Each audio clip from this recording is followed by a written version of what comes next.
In 2009, the first Avatar was released, and the most consistent retrospective around it is that whilst it was a technological achievement in a way which is both immersive and impactful and still stands up today 13 years later, the plot is relatively forgettable and bland. So, how does the recently released Avatar: The Way of Water compare to that? Well, I think it's pretty much going to be the same.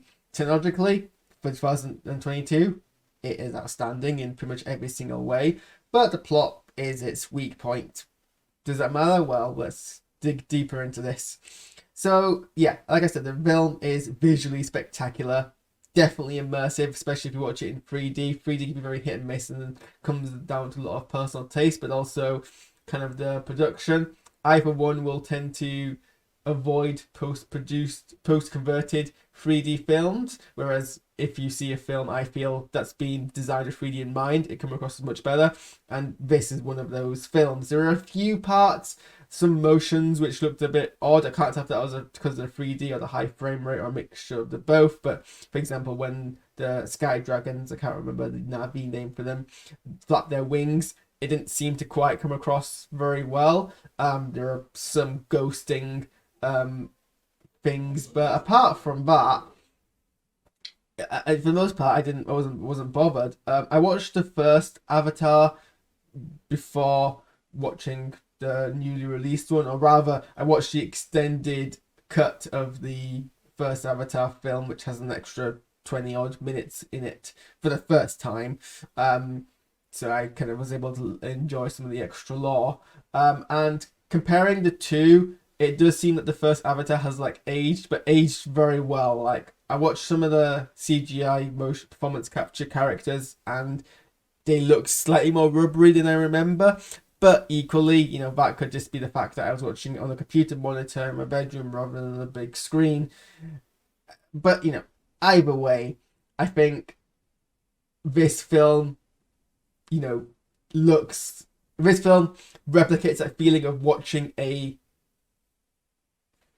first Avatar in 2009 and being blown away by how photorealistic the graphics were. I watched this in 2022 and I get the same feeling. I didn't feel like I was watching a film from 2009. This film was originally meant to be released in 2014, and so there's always that risk that the industry moved too fast for the film. There's only so much you could update a film whilst you're making it. But no, it felt like it kind of crossed the right amount of time. The other element of the film is its runtime, and I'm not against long films. I really enjoy the expanded edition of Lord of the Rings. I have done marathons of all six of the films that franchise, the extended cuts, and that's fine with me. And heck, Endgame is another recent 3 hour ish film that I actually felt could have been longer. 3 hours runtime is fine with me. And a 3 hour Avatar film is fine with me. The first film was, I think, 2.5 hours, and it paced itself well. I felt like it made use of the runtime.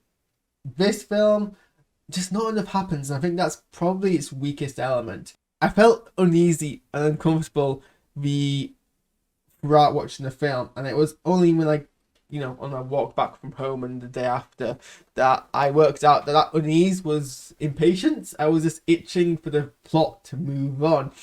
I think what happens in this film a lot is things which have already been established but have already been, you know, anchored down as plot points just get reiterated in slightly different ways more than they actually progress. And so the plots are like an anchor dragged.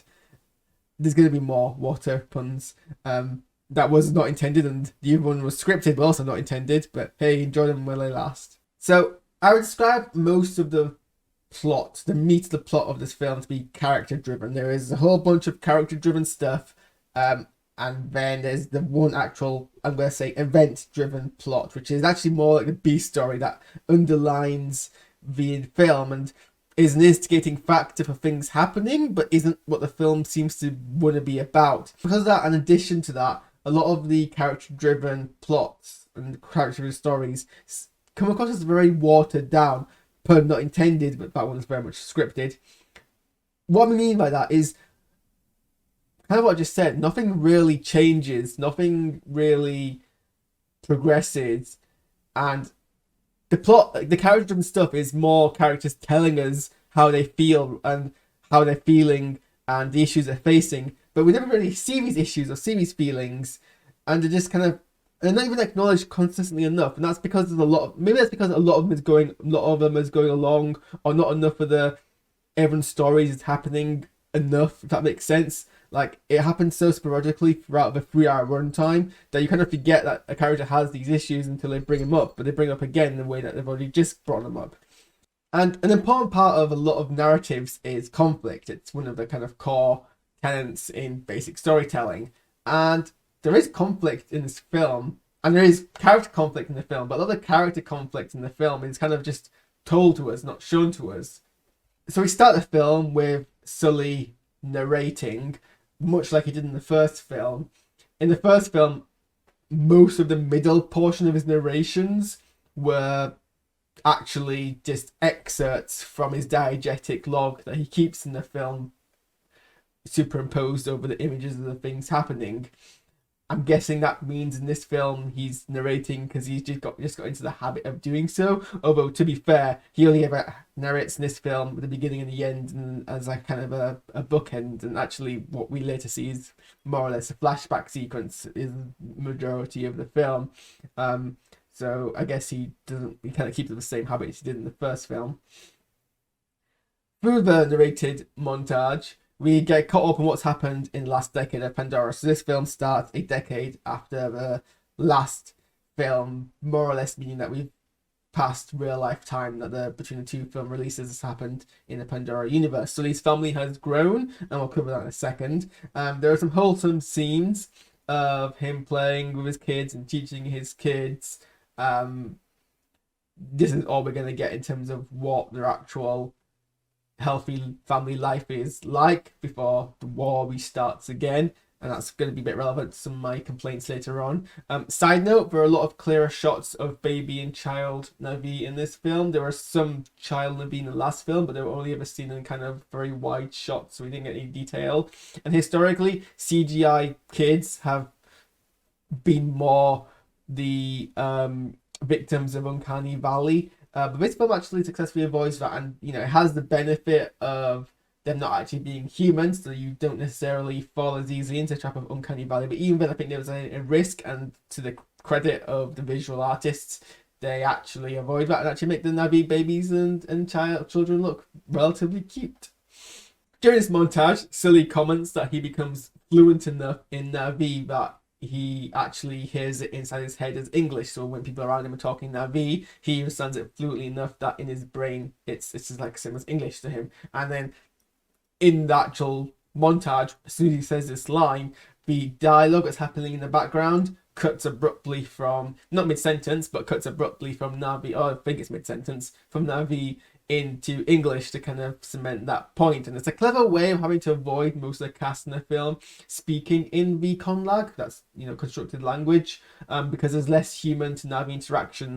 In the first film, it was primarily Jake Sully, who we knew wasn't at that point fluent in Na'vi, so a lot of the Na'vi around him, for his benefit, spoken English. And so there was this clear, diegetically, everything we heard that was in English was English, and everything that we heard that was Na'vi.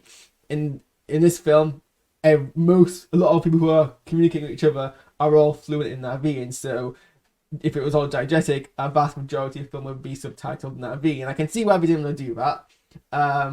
Both for the benefit of the cast having to basically speak a constructed language the entire time, and for the benefit of the audience.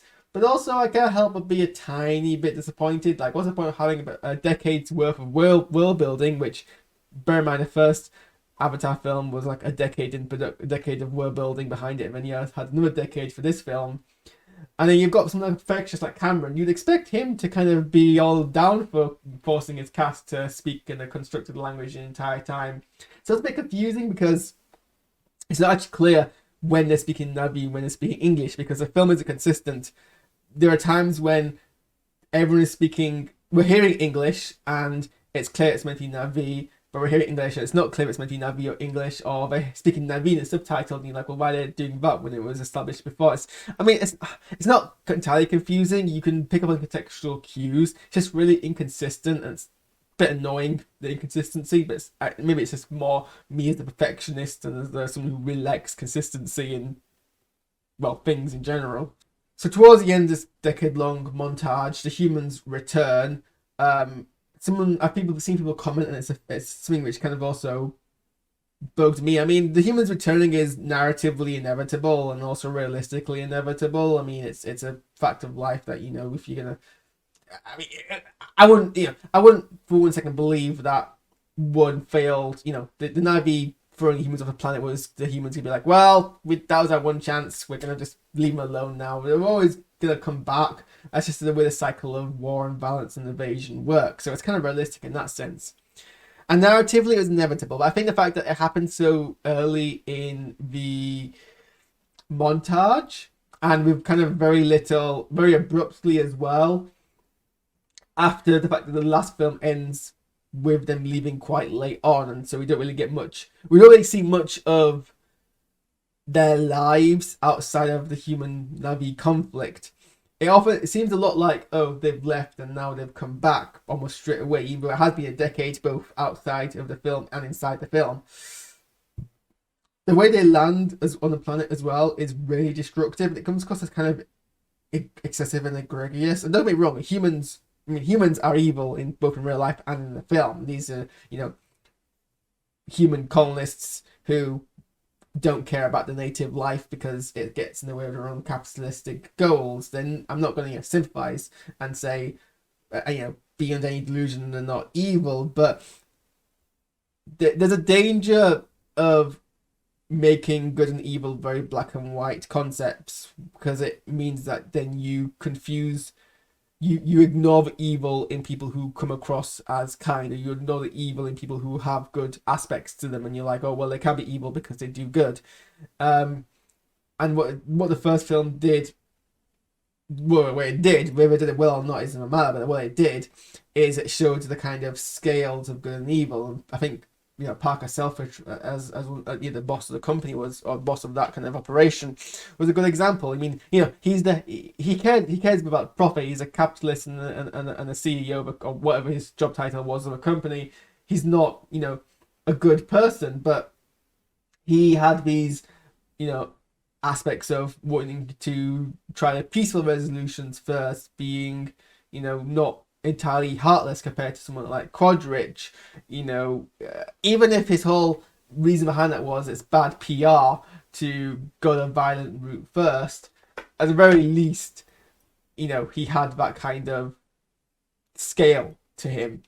And the fact that, I don't know how I feel about this. The fact that they come across immediately causing massive amount of destruction and go full on invasion, for me, kind of, you lose something by losing that scale of grey. On the other hand, it does make sense, especially when we learn what has happened on Earth in the decades, where it's become even less hospitable, and their goals have gone from obtaining valuable resources to invading a new place to live because their own place to live is becoming non-habitable. It makes sense that they would kind of ump up the scale. It's just something that kind of struck me. I think one of my main issues, and again we'll come back to complain about things being watered down, is that we don't really get explanations, but we get very kind of undug into explanations. Like, there could be multiple reasons why the humans have come back and why they're acting the way they're acting, but because we don't really anchor ourselves deeply into those reasons, conflict in real life is very nuanced. Despite how certain forms of media will portray conflicts, pretty much every conflict has multiple sides. And I'm talking about, wars, not like, are Nazis bad? Well, there's multiple sides to the argument. No, Nazism is bad. Just to make sure there's some context to the thing I'm saying. But when you see conflicts that happens across the world, when you see, freedom fighters and whatever not, and things like that, I'm talking about more like kind of how Andor shows like about approach conflict and things. There's a lot of nuance, a lot of scale. You've got understanding complicities of war and what political action and things like that. Same in this. I mean, I'm not saying that this has to spend like a large period of time, although certainly it has a runtime to justify it. Large periods of time focusing on like a realistic level of nuance, but it would be nice to have that kind of nuance that the first film touched upon a bit more than this one did. the montage ends kind of hilariously with a card telling us we're skipping a year. It just seems a bit funny to do that when we already have a montage where time is skipping already. But whatever, it seems a bit unnecessary, but sure. A year later, after that year later sequence, Sully is using his marine training to effectively lead successful hit and run attack against humans. It's unclear whether or not in that year-long time skip he all decided to approach the humans peacefully, if it was just to be like, hey, why are you back when I told you to leave? But whether he did or not, I'm sure the humans deserve the counteraction that's going against them, so I'm not going to hold it against the film for not depicting that. And the successful hit and run attacks allow him and his tribe to steal the human technology and advanced weaponry, which I appreciate the film showing quite often in these underdog. I mean, I don't know if you can describe the Navi as underdog, but certainly in this kind of thing where you have someone who appears to be using less advanced technology fighting someone who has more advanced technology, they often simply for kind of higher ground morality arguments refuse to use the high advanced weapons of the enemy, even though it would give them the better advantage. And this film's like, no, it makes sense for us to kind of combine both these kind of things and might as well use the tech. So I appreciate that it kind of actually shows that. Quadrich is back in the film, sort of. So Quadrich is one of two Stephen Lang is one of two cast members returning to play roles, even though the character they played in the previous film has died, and there's a lot of speculation about what that actually kind of meant narratively in the world. It's revealed that before they died, the Marines, including Quadrich, backed up their brain on a disc, which they didn't send back to Earth. They got uploaded into avatar bodies, and then because it takes that long to get back to Earth and back again, these have only just arrived. And through a combination of these memory uploads, watching a vlog that the original Quadrich made before the battle that he died in, and watching the body cam that immediately led up to his death, this avatar Quadrich functionally is pretty much the same as before, except he's in an avatar body and there's some minor kind of memory gaps. And he's given the very direct task of hunting down Sully, as Sully is the leader of the Navi forces that are being very effective against them. They figure if they cut off the head, that will help kind of solve that issue. And obviously, Quadrich is more than happy to go after the person who he has a bone to pick with from the previous film. When Sully realizes that Quadrich is back and is directly targeting him, he decides that in order to keep both his family safe but also his tribe safe, he's going to go into a self-imposed exile, whilst Neytiri wants to stay and fight. And it's a bit of a confusing strategy for various reasons. One, it's not clear. Well, I mean, for a fact, we know he doesn't tell Quadrich or let Quadrich have any idea that he's gone into exile, because until Quadrich realizes that, until Quadrich, accidentally stumbles upon evidence that shows him otherwise, for a good portion of the time afterwards, he still thinks that Jake's in the forest, not escaped, which means that had he not realized that Jake had gone elsewhere, he would have presumably done what he did later on in the film anyway with the Reef tribe and attacked the Tree tribe anyway, the Forest tribe anyway, to try and find out where Sully has gone, because they're his only lead. So I don't know how that really protects them. It would make things worse for them, because establish that Sully's own war background in combination with the Navi war background makes them better at fighting the humans than they were presumably on their own, because they have that kind of inside knowledge that Navi no longer have. That's effectively what the humans were trying to do, get rid of Sully so that the Navi be less effective, and Exile does the same goal. I think Ryan George points out the same plot hole. So there doesn't make much sense there. It's not clear why Sully feels so threatened by Quadrich. Like, he didn't seem threatened before Quadrich arrived. When Quadrich arrives, him and Neytiri are such an effective fighting couple, which is really cute and holds them to see, that they're able to pretty much, with very little kind of risk or harm to themselves, take down like 3 or 4 of Sully's of Quadrich's squad. and rescue all their kids. Yeah, they failed to rescue Spider, and they only just managed to get out. But really, the biggest risk to them in that whole battle was injury to their kids. And once their kids are safe, it's established that Nateri and Sully are really effective warriors and fighters. And if they bring more of a Navi with them, even more so, they already beat Quadrich in the previous film, and it's not entirely clear why Jake was so threatened by Sully. And yeah, it's fine for your protagonist to be like mistaken, and you got the Nateri pointing out that they should stay and fight, and ultimately she becomes correct.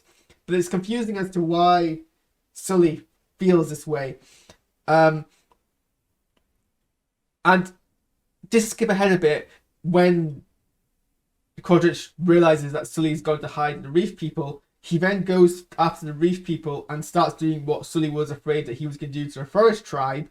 But then Sully just doesn't leave the Reef People. He stays with the Reef People and keeps putting them in danger. And it's like, well, what was your kind of gesture here? Because it seems kind of half-hearted at this point.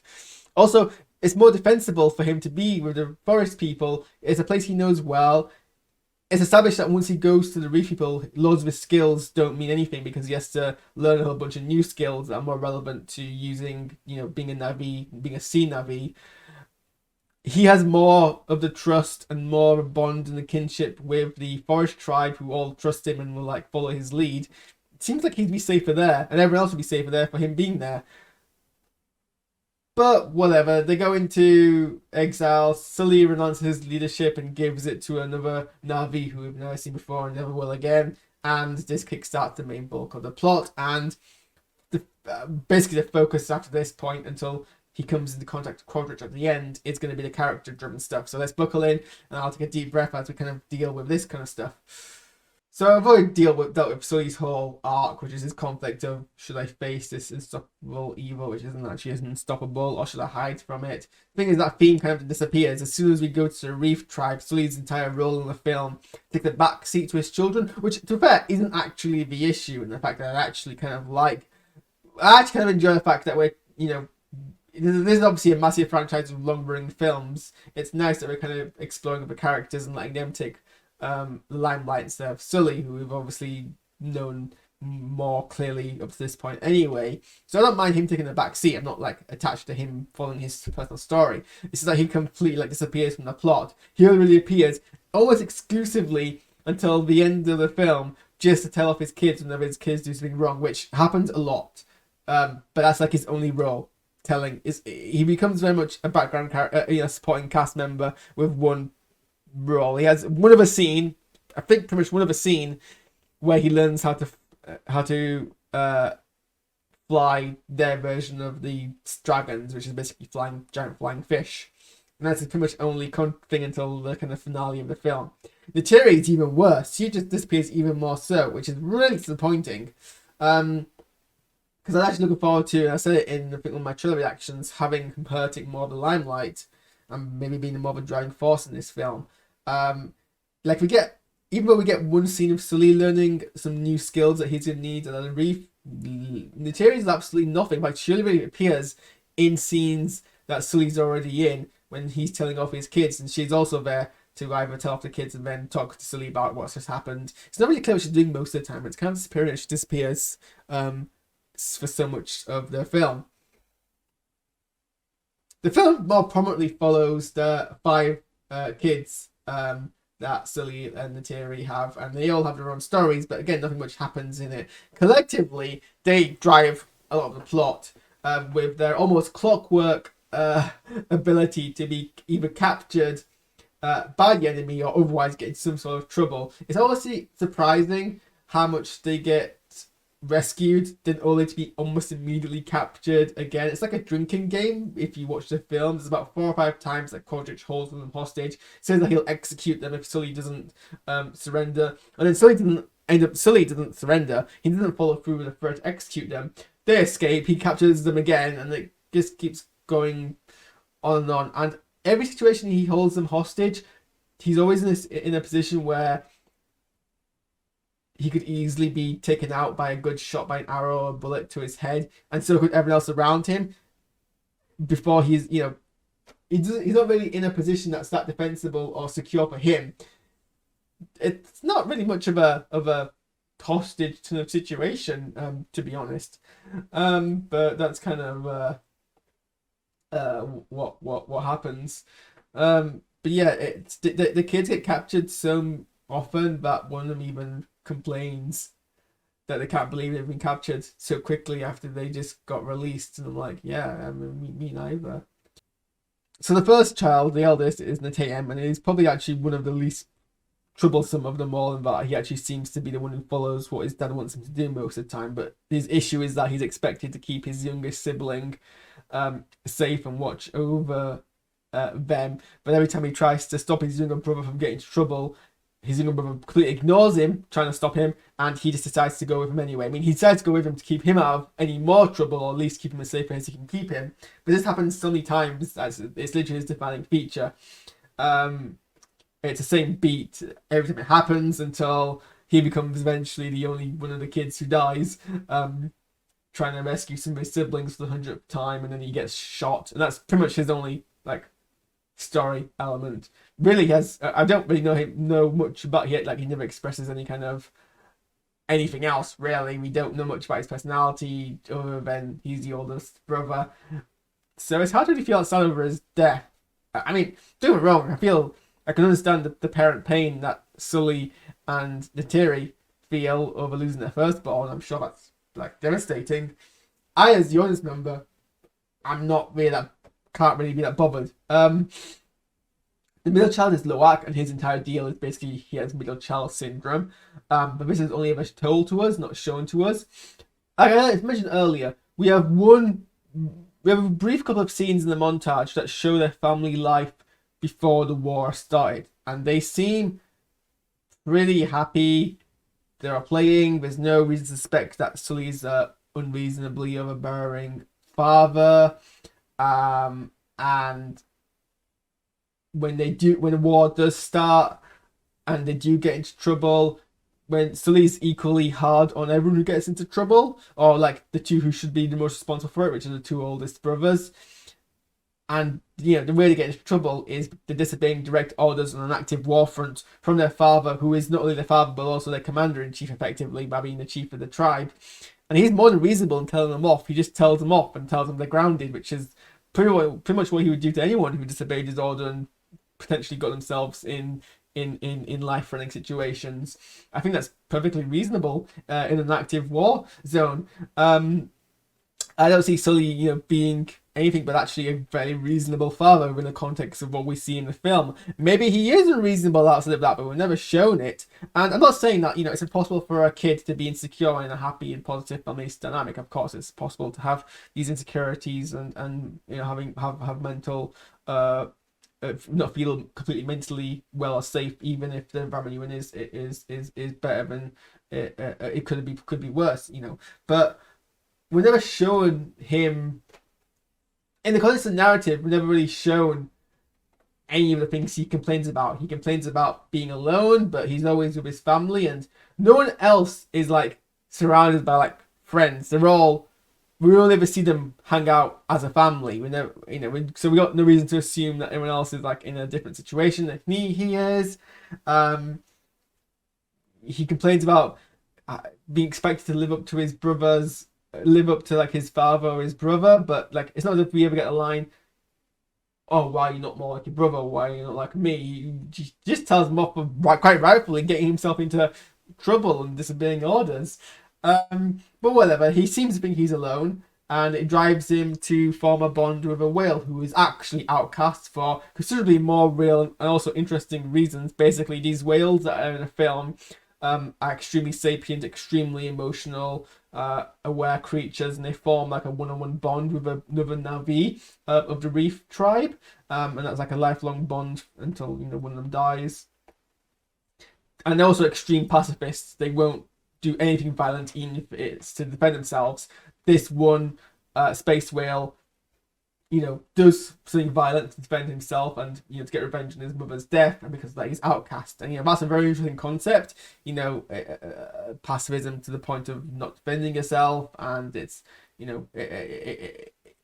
you can see kind of the arguments that in this kind of situation. But what point is, like, this space whale is outcast. Loak makes a bond with this whale. It's really wholesome. It provides a lot of visually amazing set pieces. Loak gets rebuked for his bond. It's kind of the whole horse girl plot where the girl in the horse girl plot forms a bond with an unruly horse, a wild mare, and everyone's kind of like, you shouldn't be dealing with this horse, and then she proves him wrong or whatever. You know what I'm talking about, that kind of whole tropey thing.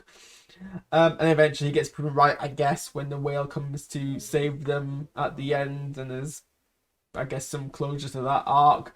I guess there's also some closure to his other arc, because Sully, when he gets rescued by Sully, Sully tells him he's proud of him, or well, what Sully says is that I see you, Navi, standard greeting, but he says it with affection. And I guess we're meant to assume this is like a moment between them that kind of resolves the conflict, except it doesn't resolve the conflict because there wasn't really any conflict that we've been shown at all. We've been shown nothing but, like, I mean, we've been, every interaction they've had in the film is him telling him off, but that's because every interaction in the film is a result of him doing something wrong. I'm sure before the war started or outside the war, it's not as like, none of it is even expanded enough. If I'm getting what I'm saying, we don't see anything to compare it with. We're just seeing things which make completely reasonable sense. So it's not, we haven't really seen a conflict, so we don't really get the closure. Also, Loak has a kind of thing with the daughter of the chief of the Reef tribe, and to the film's credit, it underplays the romantic attraction. I mean, I'm not a fan of romantic plot lines for reasons which I won't go into. It's a personal taste thing. But often, you have a romantic plot line can like overwhelm a large portion of the film, but the film actually does it in a kind of a very kind of underplays it in a very kind of realistic way. So rather than it being like extremely strong passion, or it being like a Romeo and Juliet situation, or it being like a sort of conflict, they just enjoy each other's company and hang out as friends in a way which seems actually kind of natural for two people who like grow together. No one's like kind of, there's no conflict. Basically, there's no conflict from this romantic subplot. It's just kind of, you can tell that they're kind of attracted to each other, but that's all it's kind of ever left at. And maybe it's setting up something for future films, but in this film, it's kind of actually underplayed in a kind of like mature way. So I'm kind of glad they do that. So we have Kiri, who is the adopted daughter of Sully and Neytiri, and Kiri is the character of the teenage Navi played by Sigourney Weaver, and this Sigourney Weaver is the other actor who's returning to play a role after she died, her character died in a previous film. It was something else that seemed very kind of weird in the market, once it's revealed in the marketing materials. And to the film's credit, again, they actually don't make it as distracting as I thought it would be. I mean, don't get me wrong, it was distracting actually quite a bit to hear a older adult woman's voice come through a teenage girl's mouth. But also, it kind of also works because, it was established that Kiri was something of a like abnormality in the sense of no one knows where she came from. She has this kind of weird connection to Irwa and to her, to Grace, and it kind of makes sense that it'd be like extra maturity towards her perspective on life because she's clearly inherited a lot of Grace's kind of viewpoints in a way that she doesn't quite understand herself, probably. So it kind of fits, but doesn't make it any less distracting. Weaver stated in interviews that Kiri is meant to be a completely independent, different character to Grace, and while that's technically true, there's clearly a connection between them. So Kiri is the child of Grace's avatar, birthed from what was effectively Grace's comatose body. I mean, I always assumed that Grace's avatar died when Grace died, but actually, to be fair, that was an assumption that isn't based on anything in the film. We know for a fact that the avatar bodies live when they're not connected to their host's mind, so I guess there's no reason why the body wouldn't have continued to live on after Grace's death, although from what we've established, unless Grace has a twin, no one else is ever going to be able to pilot that body because it's locked to one person's genetic makeup. So I don't know why they necessarily kept the avatar body alive. Um, it seems like a adrenaline resource for for reasons. I mean, like, it seems cool to, like, I guess, euthanize the body, but it's not. It was always an artificial kind of construct anyway. But whatever. Kiri's miraculous conception is almost a somehow Palpatine survived moment. But to be fair, the film avoids it because it consistently asks the question through characters about what, you know. It anchors this conception as a mystery that I assume will be revisited in future films, because it's picked on enough in this film that it's obviously not going to be then dropped after this film. We can safely assume future films are going to come back and, you know, address it. But essentially, no one knows how this conception has happened. Where, you know, no one's Grace didn't talk about it while she was alive, and Kiri, you know, and other characters ask the question throughout, wonder who Kiri's father actually will be. Kiri also has another thing, which is that she has a strong connection to Era, you know what I mean, and she's worried that this makes her a freak because of her strong connection to the fauna and flora around her. And there's at least one occurrence in the film where a bunch of kids bully her and call her a freak because she's kind of connecting with the sand or whatever, which, to be fair, I guess out of everything she does is perhaps the only weirdly appearing thing she does. I think if they came across her and she was communicating with fish, they'd be less weirded out. Bear in mind, this is a species that habitually telepathically not telepathically, but mentally bonds with animals, and talks to fish explicitly. But it also seems odd anyway that she would feel, and people would actively bully and call her a freak for having a stronger connection, because both Ura exists as a you know, collective spiritual belief that they all have, but also tangibly exists. You can prove Era exists because it's the connection between the trees and across the planet. So it's not as if, like, she's like a fanatical religious person who's like exhibiting really outlandish ideas. She just has a stronger connection, of the connection that everyone on the planet already kind of has. So you think they'd actually respect her more for this, not call her a freak. And also, kind of another odd moment is, so she has like basically an athletic fit after she connects to she connects to the spirit like flora that the reef people have, and Norm speculates that this epilepsy is why she thinks she has a closer connection to Ura and can hear Ura, as if like she's hallucinating, and that would be, you know, whatever, except we know that Ura actually does communicate and exist as a living entity. So again, it's odd to like say this when it's a tangible thing. And then, like most of the characters, after this fit, we ignore her arc. She never has like what you expect to have in this kind of plot where, you know, there's the crisis of faith where she's like, oh, should I use my powers to save my friends, or should I not do it because it might make people think I'm a freak? No, screw it, I'm going to do it anyway because that's what's more important. She never shuns that side of her. In fact, she never shuns that side of her throughout the film. She's upset and a bit low and a bit introverted, but other than that, she seems very happy with who she is, or, you know, well, not happy entirely, but not, you know, withdrawn from it either. She's more, you know, she lives her life in a way which I think most people would aspire to. So the fact that she uses the film and uses the power at the end of the film isn't really a victory of acceptance. It's kind of what she's been doing the entire time. The youngest biological kid is Tuck, who doesn't really have an arc or much.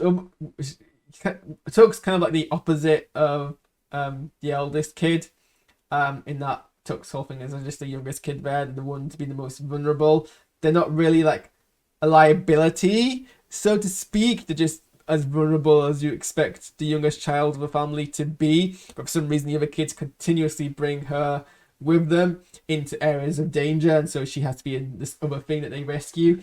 But she's not independently like a liability. She's only one because people keep taking her into situations.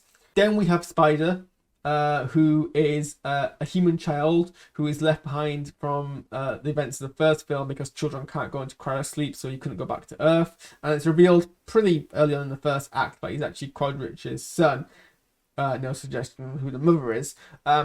Publicity material describe him as being another adopted child of Sully and Neytiri. Only in a film, it's established that Neytiri doesn't really care for him, preferring that he'd actually spend time away from them and with his own people. And Sully describes him in narration as a stray cat, and again, doesn't seem as bothered by him as Neytiri does, but also doesn't seem that kind of fussed whether he's around or not.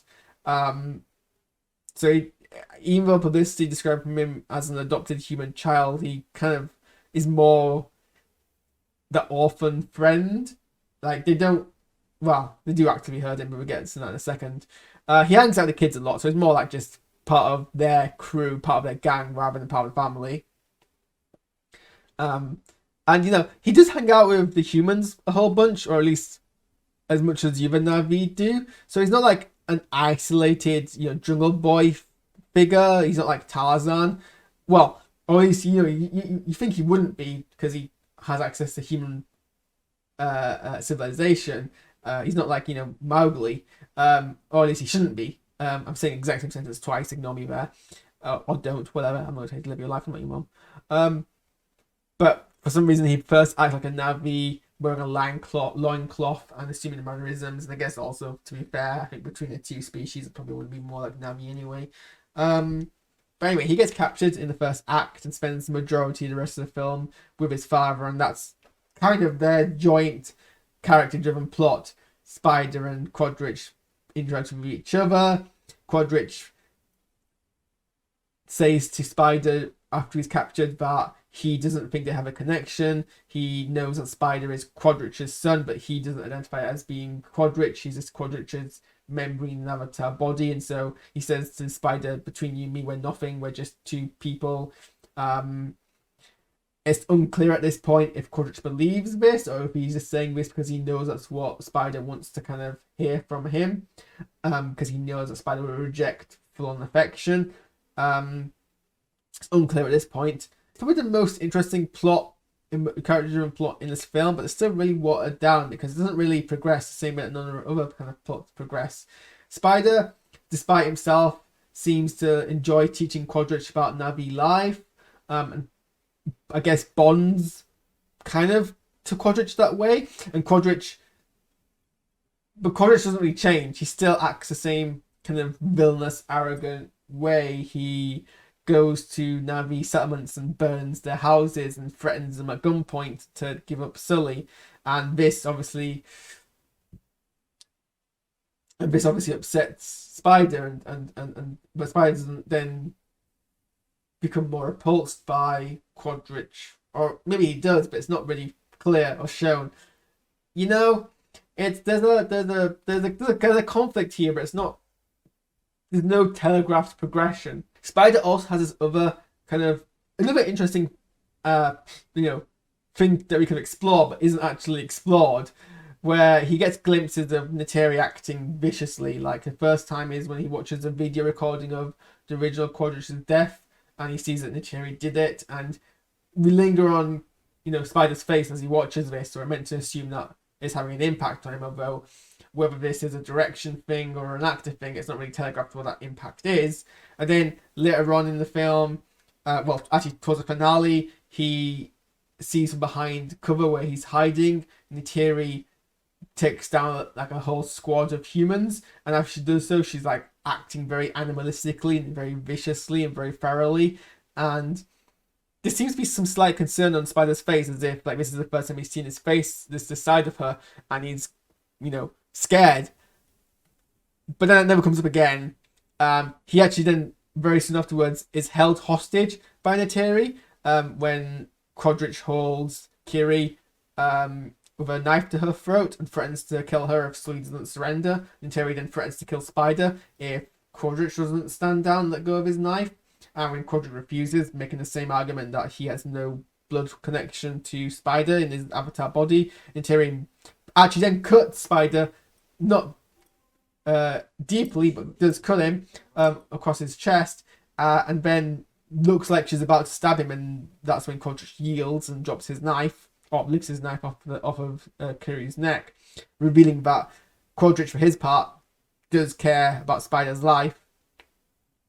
So you think Spider, after this, would have some kind of fear or distrust towards Neytiri because she seemed willing to kill him, but the entire time he's being held hostage, there's no kind of reaction or shock or horror or disappointment or fear or confusion about being used this way. His entire demeanor doesn't actually change. He's still there begging for Kiri's life, just as he was before he was being held hostage. And afterwards, he goes back to their family, and I think there might be a slight glance towards Neytiri, but it's not really delved in, and maybe this is left for the next film.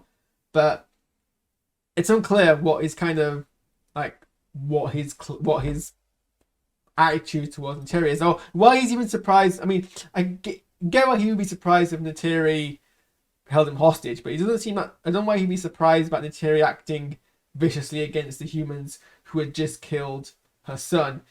She knows she's a warrior from a warrior race. I'm sure he's aware what the Na'vi are kind of like and the justification for being so. And so yeah, that's it for most of the kind of character-driven stuff. And it should be the most interesting part of the film, but it's not, just for the way it's executed. The other part of the other plot is the action-driven event-type plot, and this kind of is where we go back to for the finale of the film.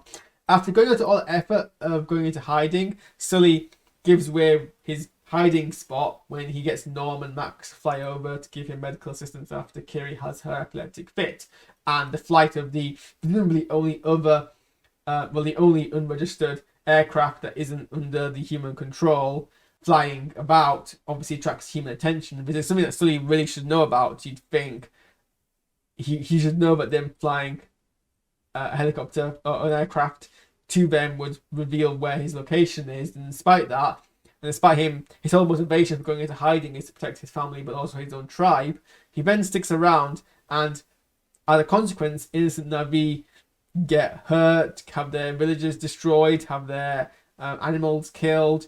And then once he hears about this, he doesn't flee again. He just still sticks around, even though he knows that it's only a matter of time before Kodrich finds him. And then when Kodrich does find him, and then tries to draw him out by killing a bunch of the whales, there is then a battle that takes place where the humans pretty much are curb stomped. I mean, we don't actually, I'm sure there are a few Na'vi deaths, maybe, but they're not, like the first film, there's no like clear explicit ones apart from obviously Vitaeum.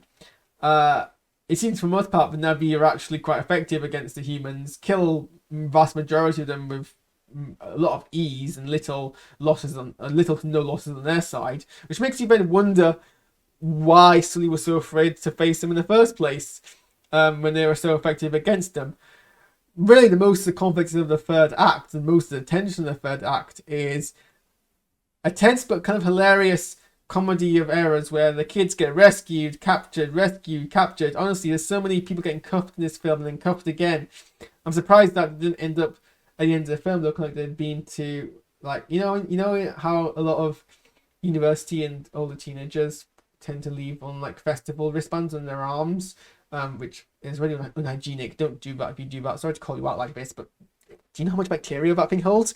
But yeah, I've seen people who have literally they tie like this part of their arm is just full of wristful bands. I'm surprised the children Na'vi didn't appear that way through all of the times they were cuffed and then had the cuffs cut and then had more fresh cuffs put on.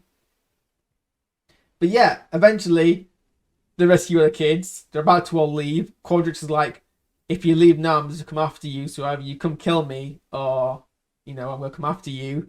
And he kind of goads Sully into a fight, and Sully's like, yeah, fine, whatever, I'll come fight you. And he wins that fight.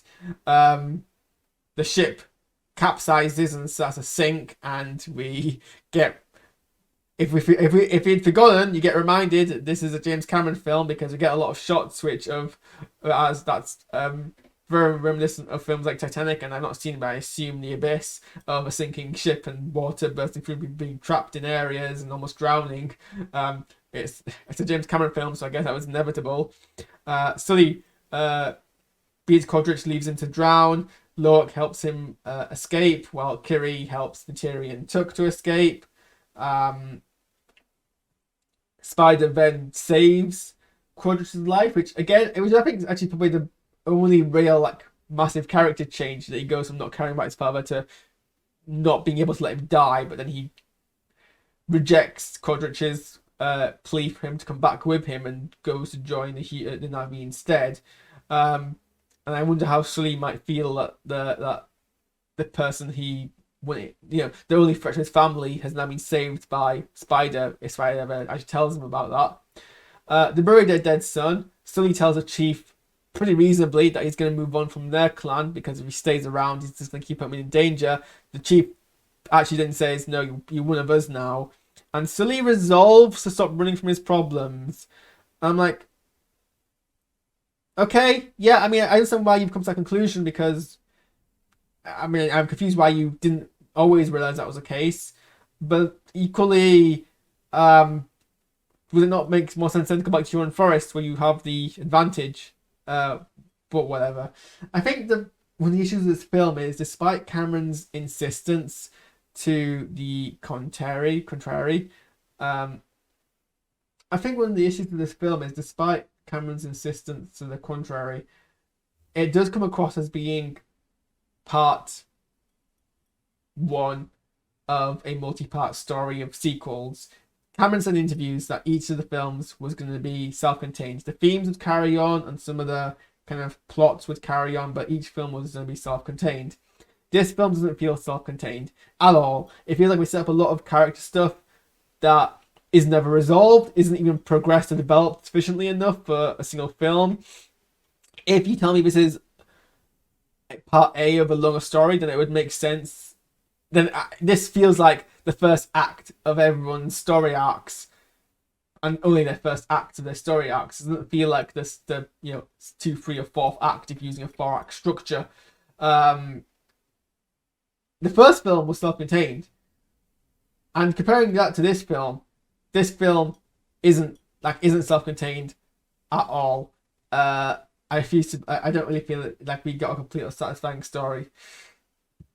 But ultimately, the Avatar films aren't a film you see for its story. I mean, the first film isn't a film you see for a story. This film isn't a film you see for a story. You see it for the visual spectacle. You see it for the action set pieces, and it delivers. Like, the action scenes are really well choreographed. The Na'vi fighting the humans, them fighting around in water, the shots of them being underwater, the shots of them going through water, the shots where they're fighting in the dark and it's only firelighting them. The animals, the watching the Na'vi actors act, and you're just watching like their constructed CGI faces, and you're trying to like see how much detail you can kind of gain from them. The color, the vibrance. It's a beautiful film. It's really well cinematographed. That's why you watch an Avatar film. You don't watch it for its plot. Not that it would be nice. It would be nice to have one as well. Just to kind of put a nice little bow on the top. But yeah, definitely go watch the film, especially if you've seen the first Avatar film. Watch it in cinemas, enjoy it. And yeah, I mean, I'm looking forward to the next one, purely because I really kind of want to know what happens, where all these plots are leading to that we don't really get any kind of resolution or progression to. You know what I mean? So yeah, thanks for watching this review, and I'll see you around.